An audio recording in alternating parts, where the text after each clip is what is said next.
అధిక ఓట్ల శాతాన్ని ప్రజలు మాకు ఇవ్వడం ద్వారా, ఆశీర్వదించడం ద్వారా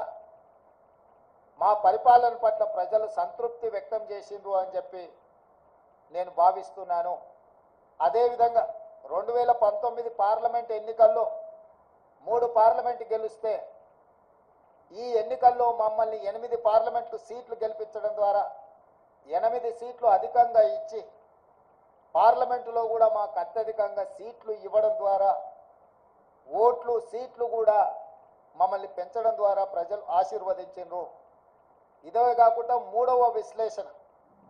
119 శాసనసభ నియోజకవర్గాలలో ప్రజలు ఓట్లేస్తే విస్పష్టంగా ఆనాడు 64 సీట్లు ఎట్లయితే మెజారిటీ వచ్చిందో ఈరోజు 64 సీట్లలో మెజారిటీ రావడమే కాకుండా కంటోన్మెంట్ మేము ఓడిపోయి బీఆర్ఎస్ గెలిచిన సీటులో కాంగ్రెస్ పార్టీకి 13,206 ఓట్ల మెజారిటీ ఇచ్చి 65వ స్థానాన్ని కూడా కాంగ్రెస్ పార్టీకి ఇవ్వడం ద్వారా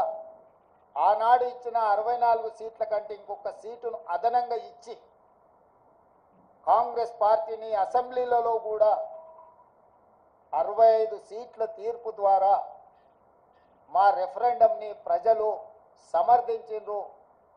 మాకు అనుకూలంగా ఓట్లేసి గెలిపించిండ్రు.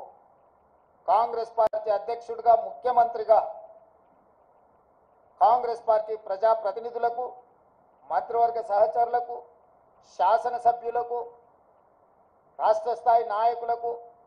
జిల్లా స్థాయి నాయకులకు, మండల స్థాయి నాయకులకు, మరీ ముఖ్యంగా గ్రామ స్థాయి కార్యకర్తలకు